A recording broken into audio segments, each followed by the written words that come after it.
자, 우리 옆에 분들과 인사하겠습니다. 오늘 정말 잘 오셨습니다. 자, 은혜 받기 원합니다.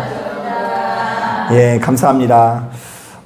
여러분 되게 오랜만에 뵙는 느낌입니다. 여러분들이 배려해 주셔가지고 이 서울의 정동에 있는 이 정동제일감리교회 근방에서 2박 3일을 보내고 왔는데요. 사실 이제 저희 부부한테는 그 도시가 굉장히 특별한 의미가 있는데, 저희가 이제 연애할 때 데이트에 이제 어디 갈 데가 없으니까 80%가 그 덕수궁 돌담길을 걸었거든요. 근데 원래 연인들이 같이 걸으면 헤어진다면서요. 그런데 이제 그것도 모르고 저희는 그냥 거기 주구장창 맨날 거기서 걸어 댕겼거든요. 그런데 이제 연애했던 장소를 또 가니까 설레이는 마음으로 갔는데, 왜 이렇게 차가 막혀요. 차가 막혀가지고 여기서 요만큼 가려고 그러면은 막 몇십 분이 걸리는 거예요. 신호등 걸리고. 그런데다가 이제 점심시간 때쯤 되니까 인간들이 얼마나 많은지 진짜 어깨가 치이도록 이렇게 사람들이 너무 많아가지고 그 근처에서 좋아 보이는 사람이 카페 사장밖에 없더라고요. 그 카페 사장은 손님들이 얼마나 많은지 그 사람들이 막 어깨를 치면서 그 카페 들어가가지고 커피 마시고 그러니까 저 사람만 돈 벌고 나머지는 되게 힘들겠다 이런 생각이 들면서 진짜 우리 시흥이 좋은 동네구나. 이곳이 젖과 꿀이 넘쳐 흐르는 땅인 줄로 믿습니다. 실제로 거기는 35도인데 여기는 33도도 찍혔더라고요. 이게 훨씬 시원해요. 그래서 이제 서울이 이렇게 참 이런 데서 어떻게 사나 이런 생각도 이번에 진짜 처음으로 들었고요. 그리고 그럼에도 불구하고 진짜 은혜를 많이 받고 왔습니다. 사실 원래 사람이 그 인풋이 있고 아웃풋이 있어야 되는데 예배 때마다 계속 말만 하잖아요. 그래서 저는 앉아서 누가 말씀 전하는 것 좀 들어보는 게 소원이었거든요. 이번에 원 없이 들었는데 제가 이제 왜 그런지 모르겠는데 자꾸 호르몬이 변화돼서 그런지 눈물이 터져가지고 사람들이 제가 되게 한이 많은 목사인 줄 알아요. 그래서 지나가는 사람마다 그냥 교회가 지하에 있다면서요. 힘내십시오. 막 이러는데 은혜가 커서 그렇지 뭐 힘들어서 그런 게 아니거든요. 그래서 이제 집회도 한 11시 뭐 이 정도까지 가고 했는데 이제 제일 늦게까지 이제 기도하려고 노력하고 노력함 여부를 떠나서 진짜 눈물을 펑펑 흘리고 진짜 모처럼 하나님 안에서 행복한 시간을 보냈고요. 그 과정에서 이런 생각이 들더라고요. 그 성도님들이 누군가에게 행복하게 이렇게 말씀을 잘 은혜롭게 들으면 행복하겠구나. 그래서 우리 성도님들이 그래서 행복해 하나 보다. 아멘 안 하시는 분 다 기억하실 거예요. 그래서 이제 내가 되게 중요한 일을 하고 있구나 이거를 성도님 입장에서 다시 한번 실감을 했는데요. 아무쪼록 시간이 지날수록 우리가 예수 안에서 행복하고 즐거운 교회 되어지기를 주님의 이름으로 축복합니다.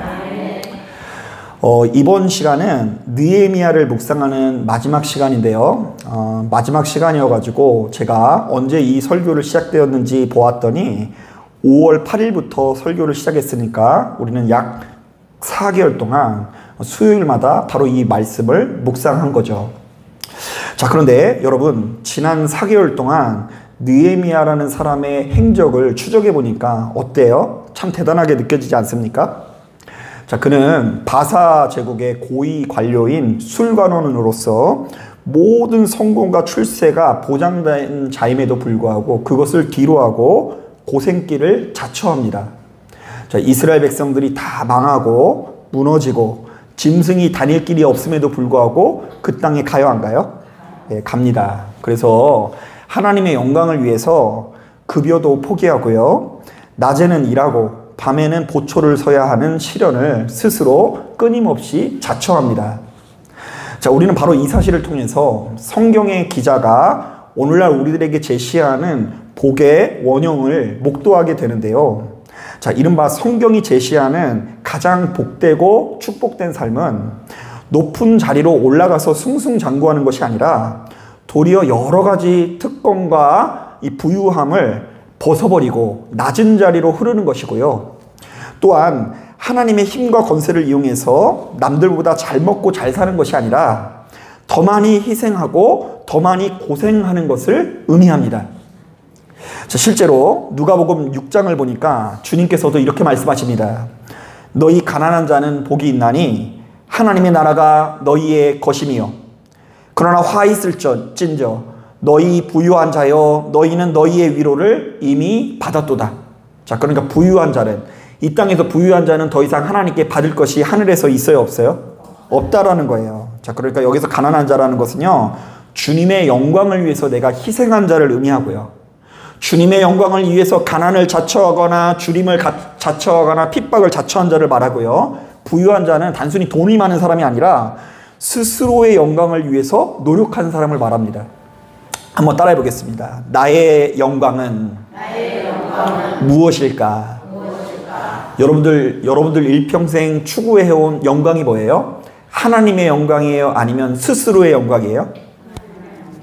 하나님의 영광을 추구한 사람들은 항상 가난한 자, 희생하는 자가 되어서 시간이 지날수록 하나님의 나라를 누리게 될 줄로 믿습니다. 그러나 일평생 스스로 하나님의 영광은 조금도 고려하지 않고 나 자신의 잘 먹고 잘 사는 스스로의 영광을 위해서 주님의 이름을 앞세웠다고 한다면 주님께서는 이미 우리에게 말씀하실 거예요. 이미 너는 네 몫을 받았다. 자, 여러분, 목회하는 중에 바로 이런 문제를 가지고 저나 여러분들이나 똑같이 시험이 들 때가 있는데요. 여러분, 시간이 지나면 지날수록 열매 있는 인생을 살아가고 싶습니까? 네, 저도 열매 맺는 신앙생활을 하고 싶은데요. 사실 애초에 이 길을 시작할 때 제가 기대했던 열매는 수시로 얘기는 하지만 출세와 성공까지는 아니더라도 수많은 병자들을 치유하는 모습이었고요. 주의 가르침으로 수많은 사람들을 살리는 모습을 제가 기대를 했어요. 그러니까 이제 제가 복음을 전할 때에 죽어가는 사람들이 막 일어나고 이 삶이 갑자기 행복하게 변하는 그 장면을 생각한 거죠. 자, 그런데 스스로를 돌이켜볼 때에 하나님, 나는 나름대로 열심히 목회를 하는데 왜 그렇게 열매가 없습니까? 하나님, 저는 아무 열매가 없고 능력도 없고 특기도 없고 도무지 제가 하나님 앞에서 능력 있게 사역할 수 있는 특기가 없습니다. 나같이 이렇게 평범한 목사는 하나님 좀 이제 제 갈 길을 가게 내버려 두시고 저기 안산에 있는 꿈의 교회 김학중 목사님을 사용하여 주셔서 하나님 이 지역의 복음화를 위해서 역사하여 주옵소서. 저도 그 근처에서 목회를 해보니까 목사인 저도 그 교회를 다니고 싶습니다. 막 이렇게 얘기를 듣는 거예요. 큰 교회 다니면 얼마나 좋아요. 거기는 이제 레포츠 교회여가지고 안산에 있던 저희 예배당이 그 근처였거든요. 그러니까 이제 친구가 거기 또 이제 부목사님이시고 해가지고요. 가끔씩 보면은요, 거기 다니고 싶어요. 찬양팀도 좋고 여러모로 아름답고. 그래서 이제 한참을 나의 사정을 토로하면서 하나님, 나는 열매가 없습니다. 괴롭습니다. 막 이렇게 이야기하는데 그 순간 제 눈에 스치는 몇 가지 장면이 있었어요. 첫 번째는 뭐냐면요. 제가 정읍에서 목회할 때 어떤 일이 있었냐면요. 우리 성도님 중에 그 이발소를 운영하시는 분이 있는데 그분이 전도가 된 거예요. 그래서 이제 이분이 의뢰를 너무 받으니까 한 가지 결단을 했는데, 하나님, 제가 이 정읍에서 목회하시는 목사님의 머리 스타일을 책임져 주겠습니다. 이래서 저를 불러다가 공짜로 머리를 잘라주시는데요. 근데 문제는 책임져 주시는 것까지는 좋은데 머리 이발만 하면 태진아처럼 변하는 거예요. 태진아까지는 괜찮아요. 근데 이제 현철처럼 될 때가 있어요. 그러면 이제 머리를 책임져 주니까 이제 좋긴 좋은데 이제 머리 스타일이 제 마음에 안 들으니까 거울 볼 때마다 스트레스잖아요. 단점은 부각시키고 장점은 감추는. 이제 저는 이제 그렇게 느껴서 이제 머리 자르려고 이렇게 자주 안 가려고 파마를 그때 한번 했었어요. 제가 이제 파마를 입고 있었는데 그때 파마를 한번 해봤어요. 그랬더니 삐지신 거예요. 그래서 제자 훈련을 단둘이 하고 있었는데 안 나오시더라고요, 한 주. 그럼 이제 어떻게 해요? 이제 교회 안 나올 수 있으니까 제가 머리를 팍 빗었어요. 빗었더니 좀 펴지더라고요. 그래가지고 역시 머리는 우리 성도님이 잘라줘야 진짜더라고요. 그래가지고 가가지고 머리를 자르는데 이분이 신나가지고 머리 자르는 가운데 제 귀를 잘라버렸어요. 피가 막 나가지고 이거를 막 막는데 여기 막 흘러 넘쳐요. 그래서 이제 그분이 당황해가지고 아프지 않으세요? 막 물어보시는 거예요. 그런데 제가 안 아파요 이랬는데 안 아프긴 뭐가 아파요. 귀가 잘라졌는데. 그래가지고 휴지를 이렇게 잡고 있다가 이제 집에 돌아가려고 운전을 했는 동안 여기 못 누르고 있잖아요. 집에 갔는데 여기 뭐가 나가지고 사람들이 교통사고를 할 줄 알 정도로 이렇게 흘렀어요. 근데 하나님 그 순간에 제가 이 귀가 잘라져가지고 아픈데 그거를 참고 인내하는 장면을 떠오르게 해주신 거예요. 그리고 또 한 가지가 잊고 있었던 기억이 생각이 나는데, 이제 여러분 항상 목회하다 보면 이제 목회할 때 어떤 게 힘드냐면, 교회를 이제 처음 오신 분들이 나를 힘들게 하는 게 아니라 교회를 너무 사랑하시는 분이 저를 힘들게 하는 경우가 많거든요. 근데 이제 교회에 너무 사랑하시는 한 분이 새벽 기도 끝나면 이제 요구사항을 이렇게 전달하기 위해서 저를 기다리시는 분이 한 분이 계셨어요.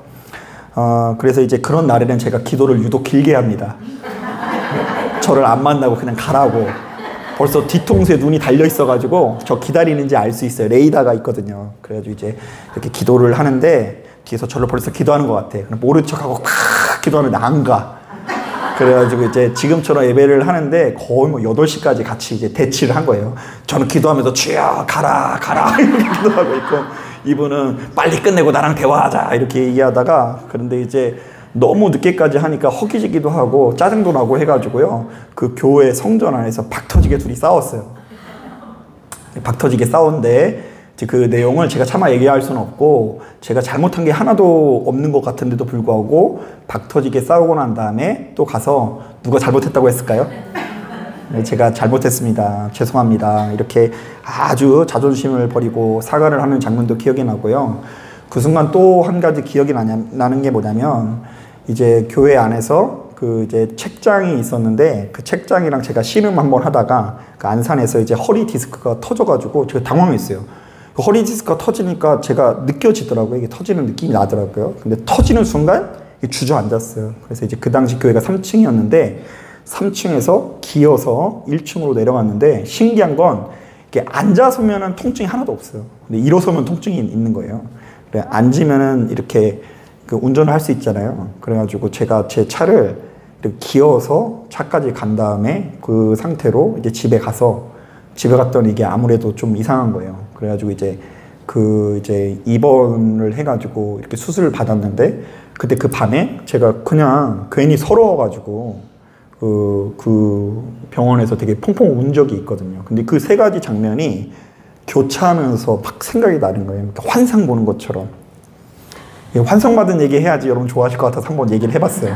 제가 평상시에 티는 안 내지만. 그런데 이제 그 이야기를 보여지는 순간 제 마음에 어떤 울림이 있냐면, 여러분 열왕기 상인가 한가를 보면은요, 하나님께서 히스기야에게 이런 말씀을 하십니다. 내가 내 기도를 들었고 내 눈물을 보았노라. 내가 너를 낫게 하리라. 그러니까 이제 하나님께서 나는 열매가 없고 하나님 부족합니다 이렇게 기도하는 와중에 하나님께서 나의 모든 여정을 지켜보고 계셨다라는 그것을 제가 확신하면서 되게 감사했던 기억이 납니다. 이렇게 평안하게 얘기해야 되는데 기도를 너무 많이 하고 왔나 봐요. 그래서 이제 그때 하나님 앞에 열매 맺는다라는 거, 복 있는 삶이라는 것은 이렇게 내가 다른 사람들 앞에 주목받으면서 박수 받는 자리에 서는 게 아니라 그래도 그리스도의 형상을 모방하면서 고통을 내 육체에 채우는 것이 하나님의 영광을 위하는 삶이라는 것을 알게 되었습니다. 그리고 그때부터 수시로 이렇게 기도하곤 합니다. 하나님, 나의 기도를 들으시죠. 지금 내 상황을 알고 계시죠. 귀 자르는 것은 성도님이지만 그 귀 자른 성도님한테 쫓아가서 왜 잘랐습니까? 이렇게 얘기 안 하고 누구한테 기도한다고요? 하나님 아시죠. 혹은 하나님 내가 실수한 것을 아시죠. 하나님 내가 잘못한 거 아시죠. 내가 부족한 거 아시죠. 내가 쓸쓸한 거 아시죠. 고독한 거 아시죠. 아무런 열매가 보이지 않아서 지금 힘겨운 거 아시죠. 이렇게 기도를 해요. 자, 그런데 여러분 느헤미야 1장부터 13장을 보니까 느헤미야도 이렇게 기도를 할까요? 안 할까요? 해요. 느헤미야가 제가 지금까지 설교를 안 했는데요. 한번 봐볼게요. 느헤미야가 고비고비 순간마다 하나님 나를 기억해 달라는 기도를 하는데요. 자, 먼저 우리 천천히 한번 찾아볼게요. 느헤미야 5장 14절 한번 읽어볼게요. 자, 느헤미야 5장 14절을 보면 공무원들이 제일 싫어하는 말씀이 나와 있어요. 자, 느헤미야 5장 14절 말씀 한번 읽어보겠습니다. 시작. 또한 유다 땅 총독으로 세움을 받을 때 곧 아닥사스다 왕 제20여 년부터 제32년까지 12년 동안은 나와 내 형제들이 총독의 녹을 먹지 아니하였느니라. 여러분, 몇 년 동안 총독의 녹을 먹지 않았다고 하죠? 예, 그게 12년 동안 이제 총독의 녹을, 그러니까 월급을 이제 받지 않았다, 이런 얘기예요. 그런데 그 밑에 보면 그 이전의 총독들이 얼마나 해먹었는지에 대한 얘기가 나와요. 그 이전의 총독들은 백성들이 힘든 와중에 그들의 고열을 깎아먹어가지고 엄청나게 이렇게 부를 축적했지만, 느헤미야는 봉급을 받았다 안 받았다? 안 받았다. 이 얘기하면은 이제 느헤미야는 부자인가 보죠, 뭐 이렇게 생각할지 모르는데 아니에요. 그게 아니라 그가 안 받는 와중에 어떤 기도를 하는지가 중요한데요. 자, 5장 19절 말씀 같이 한번 읽어보겠습니다. 시작. 내 하나님이여, 내가 이 백성을 위하여 행한 모든 일을 기억하사 내게 은혜를 베푸시옵소서. 이때 은혜는 그게 적당한 보상을 달라는 의미가 아니라 그 하늘문을 열어서 그곳에 백성이 되게 해달라는 기도로 해석하는 게 좋아요. 그 뒤에 내용들을 보면 그렇게 알 수 있어요. 그러니까 느헤미야가 봉급이 받을 수 없는 이 처참한 상황 가운데서 하나님 나를 기억하여 주옵소서라고 기도한 거죠. 자, 그런가 하면 계속해서 한번 읽어볼게요. 느헤미야 6장 12절부터 13절을 보면 도비야 산발랏이라는 사람이 거짓 선지자 스마야를 이용해서 거짓 예언을 하게 하는 것을 보게 돼요. 자, 그런데 그 거짓 예언 앞에서 느헤미야가 이렇게 고발합니다. 6장 14절 말씀 같이 한번 읽어보겠습니다. 시작. 내 하나님이여, 도비야와 산발랏과 여선지 노야다와 그 남은 선지자들 곧 나를 두렵게 하고자 한 자들의 소행을 기억하옵소서 하였노라. 하나님, 지금 내 앞에서 불의하게 행동했었던 그 악한 사람들을 하나님 기억하여 주옵소서. 그들에게 가서 막 싸우고 뭐 이런 게 아니라 하나님, 지금 내 상황 가운데 힘든 것을 돌아봐 달라는 이야기를 하는 거예요. 자, 우리 그럼 좀 뒤쪽으로 볼게요. 우리 13장에 보면 느헤미야가 이런 기도를 많이 하는데, 느헤미야가 13장을 보면 고생을 막 자처하는 것을 보게 돼요. 여러분, 썩은 거 도려내는 거 힘들 것 같아요? 안 힘들 것 같아요? 썩은 거 도려내는 거 힘들고요. 기득권자들이랑 이렇게 맞서는 게 쉽지가 않아요. 그런데 기득권자들과 어떻게 맞서는지 한번 읽어볼게요. 먼저 이제 13장 14절을 보면요. 이제 느헤미야가 이제 11조 제도를 확립을 하거든요. 여러분, 어려운 사람들한테 11조 내라 그러면 싫어할 것 같죠? 예, 자유롭게 얘기해도 돼요. 11조는 사실 내라는 얘기는 별로 오늘날에도 이렇게 별로 좋아하는 이야기는 아니잖아요. 그러니까 이미 니네가 성벽이나 성문을 재건을 했는데 이거 누군가는 보수해야 되지 않냐? 성전을 재건했는데 보수해야 되지 않냐? 그러니까 11조, 소유의 10분의 1을 어렵지만 좀 내서 이 성전이 성전될 수 있도록 이렇게 고통을 분담할 것을 요구해요. 그런데 힘들었나 봐요. 말을 하도 안 들으니까 느헤미야가 이렇게 기도했다 그래요. 14절 말씀 같이 읽어볼게요. 13장 14절 시작. 내 하나님이여, 이 일로 말미암아 나를 기억하옵소서. 내 하나님의 전과 그 모든 직무를 위하여 내가 행한 선한 일을 도말하지 마옵소서. 하나님, 나를 어떻게 해달라고요? 기억하여 줍소서. 내가 지금 힘든 일인데 합니다. 하나님의 영광을 위해서 남이 하지 않는 개혁 정책을 폈습니다. 기억하여 주옵소서. 자, 22절 한번 읽어볼게요. 22절은 안식일을 사람들이 안 지키려고 하잖아요. 어려운 때일수록 안식일날 일하려고 할 거 아니에요?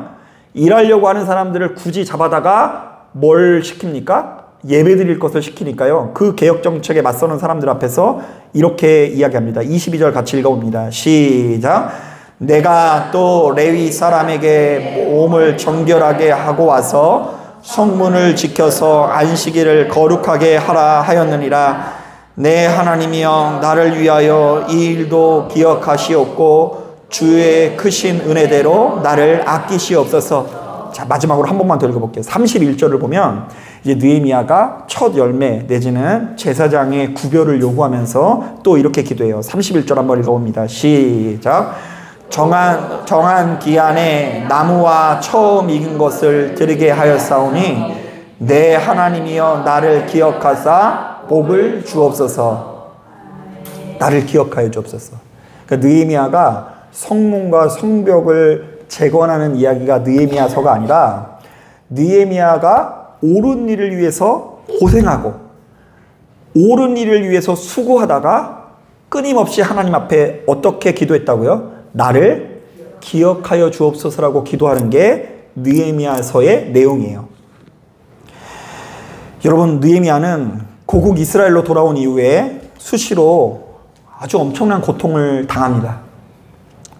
이른바 가뜩이나 어렵고 괴로운 백성을 달래서 성벽과 성문을 재건하는 게 힘들고요. 그리고 성전을 보수하는 것도 힘들고요. 11조 제도를 재건하는 것도 어려운 일이고요. 이방인과 재혼한 고위층을 재건하느라 이 마음에 죽을 지경에 이르게 됩니다. 자, 그러나 그는 바로 그 고통의 순간 수시로 어떻게 기도한다고요? 한번 따라해 보겠습니다. 주여, 나를 기억하여 주옵소서. 자, 저는 이 자리에 참석한 저와 여러분들이 바로 그러한 기도의 사람이 되길 바랍니다. 자, 제가 이런 점에서 이번 그 목회 세미나에 가서 정말 인상 깊은 이야기를 들었는데요. 그 한 목사님께서 그 통계의 전문가세요. 그러니까 이제 기독교 통계에 관련되어 있는 자료를 많이 가지고 계시는데 여러 가지 통계의 자료를 보여주면서 지금 한국교회 상황이 얼마나 심각한지를 보여주시더라고요. 그래서 예를 들면 이런 식이에요. 2012년도에 그 우리나라 전체 인구가 5,095만 명 정도 되는데 5,095만 명 중에 1,146만 명이 1,100만 명 정도 되는 인원이 우리 기독교 인구였다라고 조사가 됐어요. 그러니까 전체 인구의 22%가 이제 기독교, 22.5% 되게 많은 거죠. 기독교 인구가 1,100만이 넘은 거예요. 2012년. 2012년면은 그렇게 먼 과거는 아니잖아요. 자, 그런데 2022년도에 이 같은 결과 나와요. 아까 1,100만이라 그랬잖아요. 그런데 지금은 인구는 늘었어요. 5,163만 명 중에 774만 명이 기독교 인구래요. 그러니까 1,100만이었는데 770만. 그러니까 10년 사이에 이렇게 변했다고 하고요. 그리고 이제 2032년도에는 521만 명이 기독교인이 돼서 이제 전체 인구의 10% 벽이 깨지게 돼서 이제 교회를 이제 안 가는 게 당연한 시대가 될 거라고 이야기하면서 끄트머리에 아주 의미심장한 얘기를 해주시더라고요. 그냥 이번 생은 망했다고 생각하고 목회를 하시라고. 어차피 이제 안 될 거라고. 이제 젊은이들은 눈치가 빨라가지고 이제 이 바닥이 안 되는 장사인 것을 진작 눈치채고 신학교를 보면 다 가는 사람 아무도 없다고. 그러니까 이제 교회가 막 부흥할 때는 그곳에 가가지고 나도 하나님 앞에 헌신하겠습니다. 이게 사실은 성공하겠습니다. 뭐 이런 의미였는데 이제 이 기독교 산업 자체가 싹수가 노랗다라는 것을 벌써 깨닫고 이제 얘네들은 이제 별로 교회를 오고 싶지 않아진다. 이렇게 이야기하면서 마지막에 또 의미심장한 얘기를 해주셨어요. 뭐라고 얘기하냐면 많은 분들이 지금 한국 교회가 이렇게 숫자가 줄어드는 걸 보고 이런 걱정을 한대요. 우리나라가 이제 유럽 교회나 미국 교회처럼 될까봐 걱정이다. 실제로 여러분 유럽 여행을 가보면, 저 안 가봤어요. 가보면 엄청나게 호화로운 이렇게 교회들, 성당들이 있는데 교인들이 있어요, 없어요? 없어서 가슴 아파하는 분이 있거든요. 그래서 하나님, 우리나라도 이렇게 건물을 아름답게 지어놓고 유럽 교회처럼 성도가 없으면 어떡합니까? 걱정한다는데 걱정할 필요가 없대요. 왜냐하면 그 사회는 막상 살아보면 본디 기독교 사회여서 의식 밑바탕에 기독교가 전제되고 있대요. 그래서 교인 수는 없지만 이미 엄청난 액수의 헌금이 거쳐져서 전 세계에서 이 가장 많이 이렇게 선교하는 나라가 미국이고 전체에서 가장 많이 선교하는 나라가 영국이라는 거예요. 그러니까 걱정할 필요 없다. 유럽 사회는 교회는 안 나가도 누구를 떠나진 않는다고요? 하나님을 떠나지 않고 예수님을 떠나지 않는데요. 이미 헌금은 엄청나게 거친대요. 교회만 안 나가다 뿐이지. 그런데 이 목사님이 생각할 때 우리 사회의 밑바탕에는 여러분 기독교가 있는 것 같아요? 없어요. 누가 있나고 하냐면 무당이 있대요. 우리 사회 밑바탕에는 기독교가 있지 않고 무당이 있었어요. 유교 시절에도 무당이에요. 묘자리를 잘 쓰면 복 받고 묘자리를 못 쓰면 복 못 받고, 불교 때도요. 그 불교의 부처님한테 3000배를 하면 복 받고 3000배를 안 하면 복을 못 받고, 그 전에는요. 용왕님을 잘 처녀를 막 들여가지고 막 재물을 막 드리면 복을 받고, 풍년이 들고 용왕님한테 안 드리면 복을 못 받고. 그래서 80년대 90년대처럼 우리 사회가 급속도로 개발되고 발전하면 모든 성도들이 다 할렐루야 은혜 충만이 돼요. 우리나라 80년대에 강남에 그냥 아파트 하나만 사면 지금 재벌 됐어요. 다. 지금 다 재벌 됐을 거예요. 그런데 얼마나 하나님께 감사해요. 80년대 그냥 일할 필요가 뭐 있어요. 그때로 돌아가면 좀 사놓을 것 같지 않아요?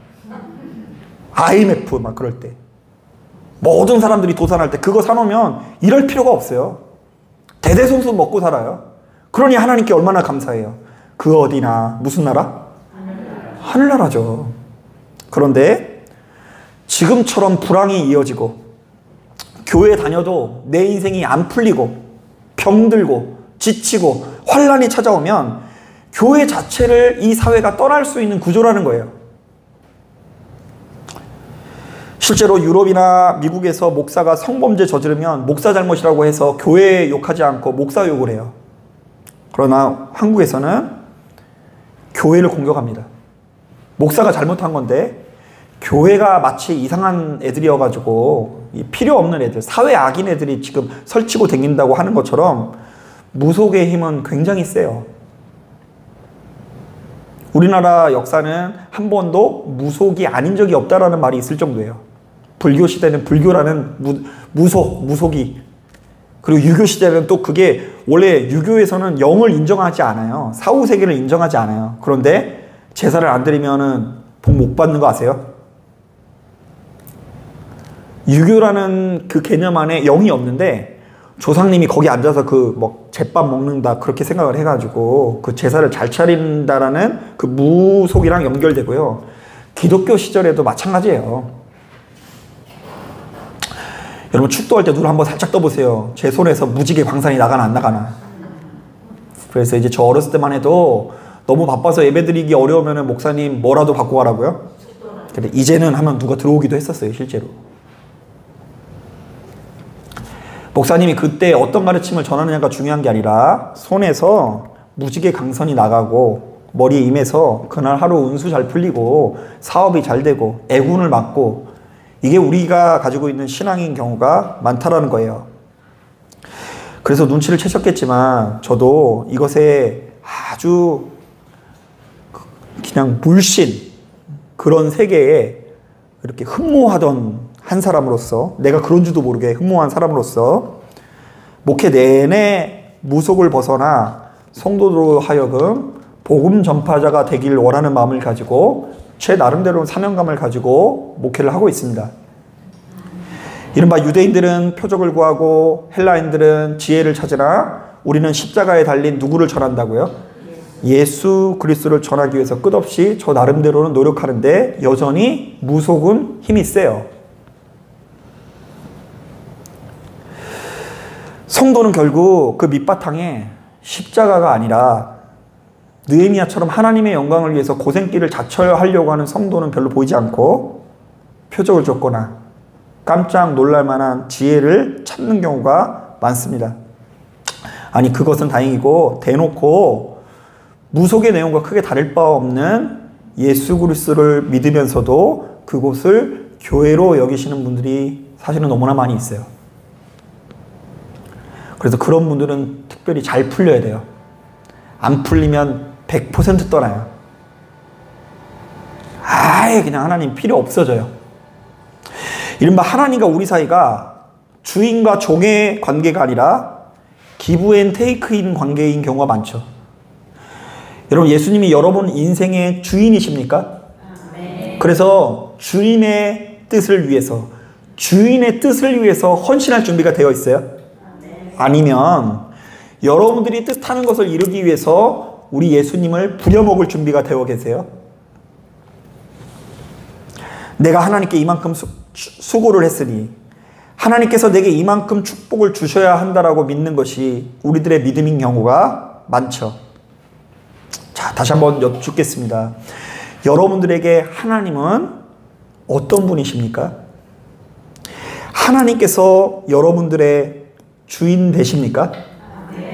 그렇다면 십자가에 매달려 죽으실 준비를 하셔야 될 줄로 믿습니다. 고린도후서 11장을 보니까 바울은 자신이 그저 예수를 믿는다라는 이유로 자신에게 주어진 십자가를 우리에게 이렇게 소개합니다.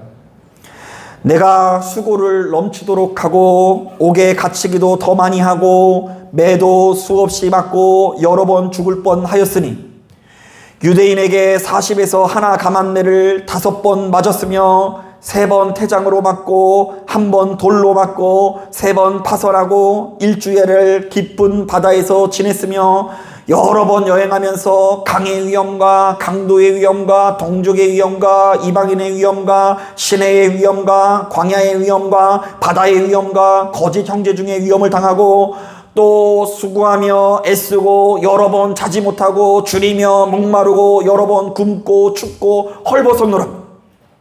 이 외의 일은 고사하고 아직도 날마다 내 속에 눌리는 일이 있으니 곧 모든 교회를 위하여 염려하는 것이라. 어떤 분은 이것을 가지고 바울이 공황장애 앓은 거라고 얘기하더라고요. 교회를 너무 사랑해서 그 사랑하는 교회가 무너질까 봐 마음속에 날마다 교회를 향한 염려가 꺼지지 않았다. 그러면서 막판에 뭐라고 얘기한 줄 아세요? 내가 예수 이렇게 믿어서 이렇게 지긋지긋하게 사는 게 죽겠다. 내가 이렇게 살 바에는 차라리 그냥 예수 안 믿고 유대인처럼 살아갈 걸 그랬다. 이런 말 하나도 없고요. 그 뒤에 보면 의미심장하게 이렇게 얘기합니다. 한번 따라해 보겠습니다. 내가 부득불 자랑할진대. 내가 약한 것을 자랑하리라. 이때 약한 것은 목나고 병들고 가난한 것을 의미하지 않아요. 이것은 어떤 의미냐면 예수 때문에 핍박당하고 희생하고 괴로움을 당하고 참고 인내하는 삶을 말합니다. 예수님 때문에 참고 인내하는 삶. 예수님 때문에 출세를 포기한 것. 바울은 원래 출세가 보장되어 있는 인간이었어요. 유대인 중에 유대인이요. 헬라인 중에 헬라인이에요. 그래서 그냥 가만히만 있으면 지도자 행세를 했었을 거예요. 실제로 이 스데반 집사님 토벌 작전, 그 스데반 집사님을 비롯해서 예수 믿는 사람을 토벌하는 데 있어서 책임자가 누구예요? 바울이었어요. 책임자 중에 한 사람이었어요. 그래서 그가 죽임을 당하는 것을 마땅히 여기더라. 내가 이단 자식들 다 죽여버릴 거다. 그런데 얘가 예수를 믿고 나니까 맨날 경험하는 것이 약한 것들이에요. 세상에서 잘 나가고 승승장구하는 것이 아니라 약해지는 것인데 그 약하게 살아가는 것이 십자가이기 때문에 주님께서 나에게 주신 십자가이기 때문에 그 약한 것을 어떻게 한다고요? 자랑하는 인생이 된 거죠. 그러므로 성도는 세상 영광이 아니라 하나님의 영광에 붙들린 인생을 살아가기 위해서 노력해야 돼요. 진즉부터. 아무리 얘기를 해도 이게 좀 의사소통이 안 될 때 너무 답답해요. 너무 그 말에 너무 공감하는 게 뭐냐면 유대인들은 표적을 찾고 표적을 구하고 헬라인들은 지혜를 찾으라.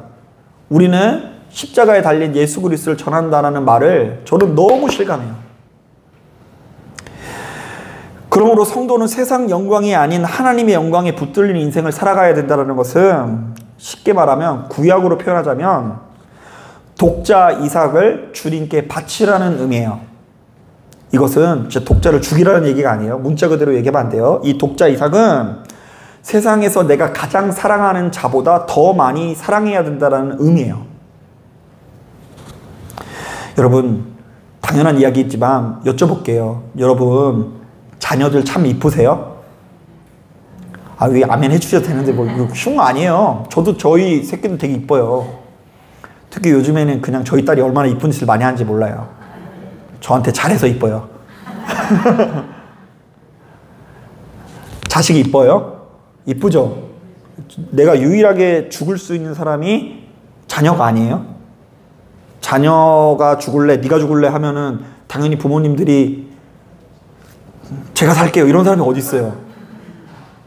그러면 큰일 나는 겁니다. 그거는 이제 그 부모님으로서 사실은 자격이 좀 안 되는 건데 요즘에 그런 부모님들이 많이 나타나긴 한데요. 자녀보다 내가 더 중요하다. 그게 이제 비극이고 말세의 시작인 것 같아요. 자, 그런데 그렇게 사랑하는 자녀보다 더 사랑스러운 분이 누구라고요? 하나님, 예수님. 그게 독자 이삭을 바치라는 명령이에요. 자, 그런데 이것을 신약으로 오면은 어떻게 표현이 되는 줄 아세요? 구약에서는 독자 이삭을 바치라는 말씀이 신약에 와서는 이렇게 바뀝니다. 무릇 내게 오는 자가 자기 부모와 처자와 형제와 자매와 더욱이 자기 목숨까지 미워하지 아니하면 능히 내 제자가 되지 못하고 누구든지 자기 십자가를 지고 나를 따르지 않는 자도 능히 내 제자가 되지 못하리라. 형제도 미워하래요. 처자도 미워하고 자매도 미워하고 부모도 미워하래요. 불편한 관계로 지내라는 게 아니라 세상의 사람들은 하나님께서 주신 것을 가지고 내 자녀들과 함께 잘 먹고 잘 살고 에덴 동산처럼 살아가는 것이 꿈일지 모르겠지만 우리는 설령 하나님의 뜻을 이루기 위해서 때로는 내가 가장 사랑하는 자식을 뒤로 하고 하나님의 영광을 위해서 희생하는 삶을 살아갈 수 있어야 된다는 이야기입니다. 형제 자매보다 예수를 더욱 사랑하고 앞세우는 인생이 되는 것이 하나님의 영광에 사로잡힌 자의 태도예요. 자, 그런데 오늘 본문을 보니까 느헤미야가 진즉부터 그 믿음의 본을 보입니다. 그는 그야말로 하나님의 영광을 위해서 고생하며 희생하는 자였습니다. 바사 왕국에서 술관원입니다. 왕이 먹는 술을 관장하는 가장 신뢰받는 자였습니다. 독살이 난무하는 인생 가운데, 독살이 난무하는 세상에서 왕이 가장 믿을 수 있는 사람이 된다는 것은 이미 부와 권세와 명예를 보장하는 삶이었습니다. 그런데 그 권세를 가지고 자신의 처자식을 잘 먹이고 입히는 것이 아니라 짐승이 다닐 길 없는 어디로 가요? 예루살렘으로 갑니다. 처자식을 고생길로 인도하고 굳이 수고스럽게 기득권자들의 횡포에 저항해서 이스라엘을 개혁하기 위해서 노력합니다. 그에게는 거룩하게 만드는 것이, 예루살렘을 거룩하게 만드는 것이 하나님께서 주신 십자가요 사명이었던 것이죠. 그 사명을 이루기 위해서 처자식을 미워하는 삶을 산 거예요. 그런데 그 느헤미야는 고비의 순간마다 하나님께 이렇게 기도합니다. 내 하나님이여, 나를 기억하사 복을 주옵소서. 근데 이때 문제, 느헤미야가 원하는 복이 뭘까요? 1번 벤츠, 2번 강남 48평 아파트. 너무 작아요? 강남 100평 아파트. 이미 그런 데 살 수 있는 사람이에요. 그런데 복을 달라는 것은 영원한 복을 달라는 얘기예요. 그러니까 영원한 복을 쫓아 어디로 온 거예요? 예루살렘으로 온 거죠. 여기 돌아오기 전에 한 목사님께서 목회를 하시면서 굉장히 이제 자신이 경험하고 있는 괴로움을 하나 소개를 해줬습니다. 그 교회 담임 목사님이 되기 전에 부목사님으로 먼저 그 큰 교회에서 사역을 하시던 분이었는데, 부목사를 할 때 정말로 좋아 보이는 장로님 한 분이 계셨대요. 물질도 헌신하고 시간도 헌신하고 교회 일을 가장 중점적으로 우선적으로 해서 모든 사람들의 존경과 사랑을 받는 덕망이 높은 장로님입니다. 자, 그러면 이 장로님을 좋은 관계를 맺고 있다가 부교육자로 생활하다가 딴 곳에 사역을 오랫동안 하다가 담임 목사님으로 초빙을 받았을 때 그 장로님이 되게 기다려지겠죠. 그래서 장로님을 기다려서 막 찾았는데 그 교회에서 안 보이더래. 못 오시는 거예요. 아, 왜 그런가 봤더니 그 장로님이 루게릭병에 걸리신 거예요. 여러분, 하나님 앞에 헌신하고 수고하면 복을 더 받아야 되겠죠. 근데 루게릭병이 뭔 말이에요? 공교롭게도 제가 몇 주 전에 말씀을 전하면서 그 루게릭병이 얼마나 몹쓸 병인지 얘기했잖아요. 그 이제 정신은 멀쩡한데 그 몸이 내 통제를 따르지 않아서 육체라는 감옥에 갇히는 병이 루게릭이에요. 끔찍해요. 어떻게 보면 제가 봤을 때는 치매보다 더 힘들 수 있어요. 치매는 본인은 자유롭잖아요. 주변 사람들이 힘들어서 그렇지. 근데 루게릭병은 자기 자신이 너무 힘들어요. 거기 갇혀요. 그래서 그 교회도 못 오실 뿐만 아니라 그래서 이분이 담임 목사님으로 부임했으니까 그분을 신방하려고 하는데 신방도 못 오게 한대요. 왜냐하면 평상시 너무 깔끔한 성격이어가지고 이제 그런 모습을 보이고 싶지 않다고 해서 이제 못 오게 한대요. 자, 그런데 그래서 그분 때문에 심란해하고 있는 목사님한테 아내 되시는 권사님이 이렇게 이야기를 하더래요. 하나님께서 그 마지막 때를 아름답게 만들어 주실 것을 믿습니다.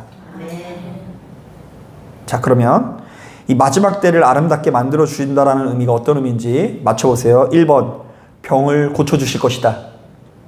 2번, 부유해질 것이다. 3번, 벤츠. 4번, 강남 빌딩.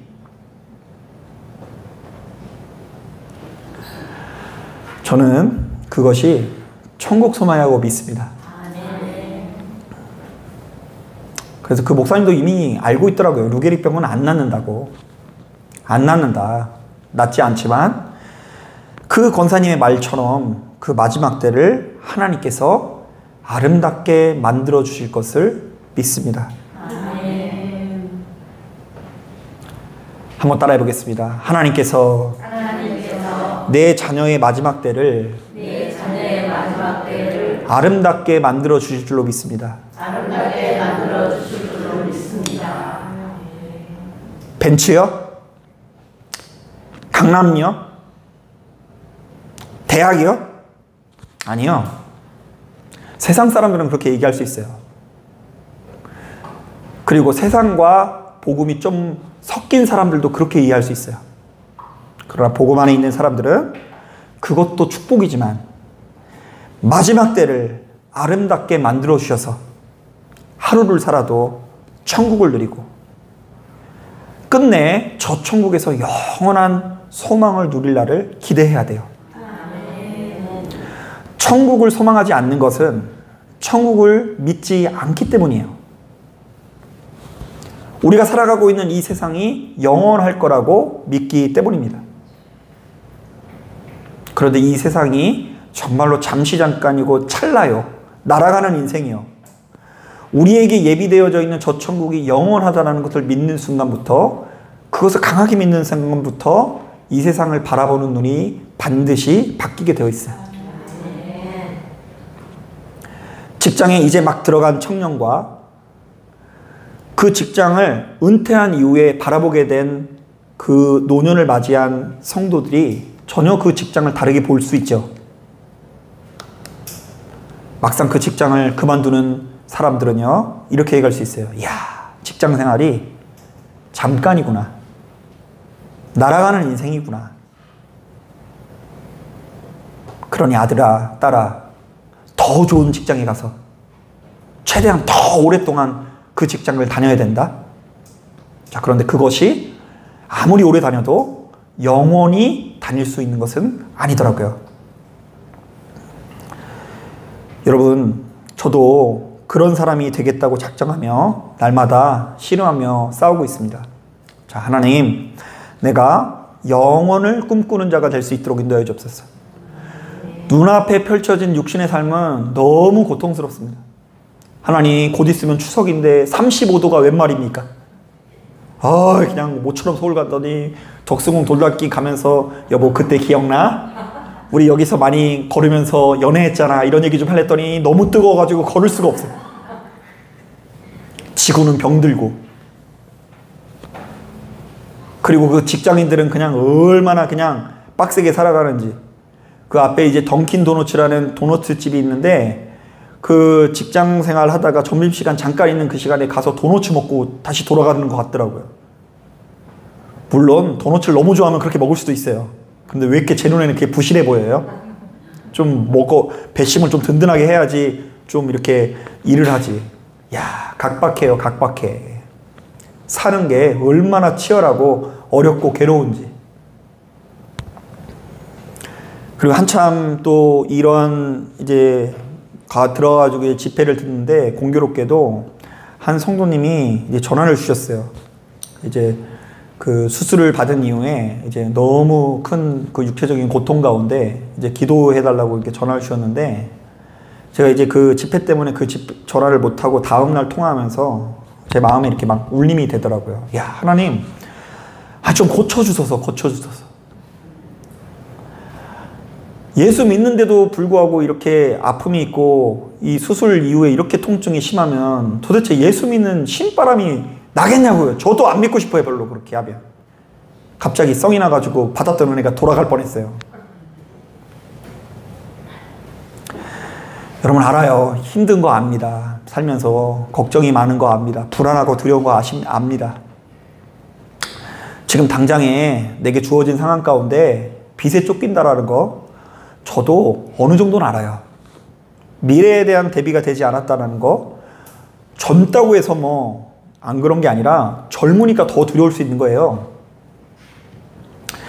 간단하게 말씀드리자면 저도 목회하는 중에 때로는 제가 가지고 있는 보험을 하나하나 해제하는 맛으로 목회를 한 적도 있어요.